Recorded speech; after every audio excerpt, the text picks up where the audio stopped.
दोस्तों आयुर्वेद में घी का ना बहुत महत्व बताया गया। घी खाने मात्र के लिए नहीं होता, औषधि में भी बहुत यूज होता है। खासतौर से अगर आप किसी आयुर्वेद का उपचार करवा रहे हैं तो आयुर्वेद में औषधि में घी डाले बिना आपको औषधि मिल जाए, बहुत बड़ी बात है। और मैंने जितने केरला आयुर्वेद वाले देखे हैं, ये तो विशेषकर घी का उपयोग करवाते ही करवाते हैं। तो गाय के घी के लिए स्पेशली क्या लिखा गया है, तो अभी हम बात कर रहे हैं चरक संहिता में घी का महत्व। उसके बारे में क्या बोला जा रहा है। स्नेहम ब्रणम वीर्यवृश्यम त्रिदोषित आयुष्य सर्वभूतानाम धृति पूर्व जनतम, अर्थात कि जो घी है वो मात्र आपको क्या क्या अच्छा कर रहा है, पोषक तत्व दे रहा है, ठीक है, आपके स्वर को यानी आपके कंठ को, ठीक है, ये मजबूत बना रहा है, आपकी त्वचा में निखार लेके आता है, ठीक है। दूसरा, वात पित्त कफ त्रिदोष होते हैं, ये इसको बैलेंस करता है। अगर किसी का पित्त बढ़ा है तो भी वो खा सकता है, वात बढ़ा है, वात में तो बहुत जल्दी असर करता है और सबसे जल्दी असर करता है ये कफ में, ठीक है। अगर किसी को कफ है, बलगम की खांसी हो रही है, जो भी है, ठीक है, अगर वो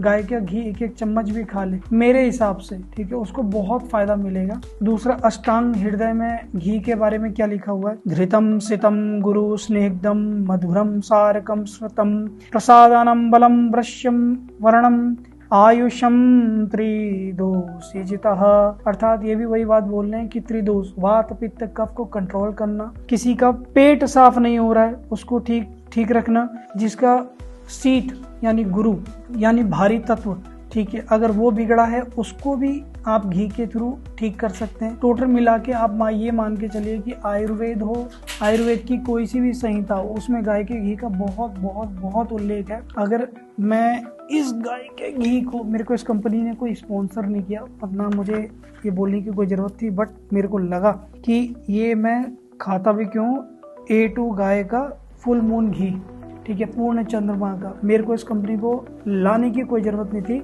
बट इस कंपनी से मैं इतना इम्प्रेस हूँ कि 2 साल से लगातार मैं खा रहा हूँ और मैंने जितना प्रैक्टिकल किया ये मेरे पे तो भाई 2000% बहुत अच्छा उतरा है, ठीक है। मैंने, अगर किसी को शक हो रहा है तो ललित शर्मा 634@gmail पे जाके मेरी फेसबुक आईडी देख सकता है।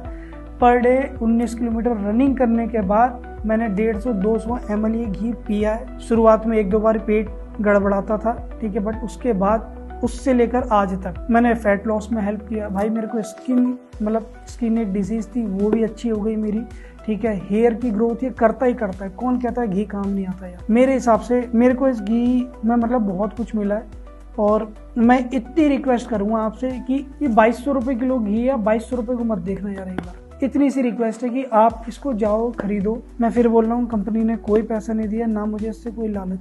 मैं बस इतना चाहता हूँ आपके घर बीमारियों से बचे, बस मेरा सिर्फ इतना कहना है। खाओ तो अच्छा खाओ यार, नहीं खाओ तो फिर तो कोई बात ही नहीं है, कैसा भी खा लो। कूड़ा तो बिक ही रहा है, चौमीन मोमोज तो खा ही रहे हो, बीमार होने के लिए थोड़ा सा और मिर्च मसाला डलवा देना। और जिसको ठीक रहना होगा मेरे हिसाब से वो भैया गाय का घी खाओ। और थोड़े दिनों बाद वो 3 महीने बचे हुए गवर्नमेंट के, वो A2 जो लिख रहे लोग, वो भी अभी गवर्नमेंट डिलीट कर देगी कि भैया आपके पास 6 महीने की, मैंने वो बताया था, 3 महीने जा चुके हैं, 3 महीने बचे हुए हैं, तो 3 महीने तक ये आपके पास A2 लिखा हुआ आएगा। और ये जो घी बताया मैंने, ये गिर गाय, ठीक है, उससे बना हुआ है। इस प्लांट पे मैंने खुद विजिट किया है। सबसे अच्छी चीज़ कि मैंने इम्प्रेस होकर विजिट किया है। और अब जब मैं जितने भी पॉडकास्ट लेके आऊँगा, मेरा साफ साफ मानना यह है कि भाई अच्छी चीज़ को मैं प्रमोट करूँगा ही करूँगा, चाहे कुछ भी हो जाए। Thank you.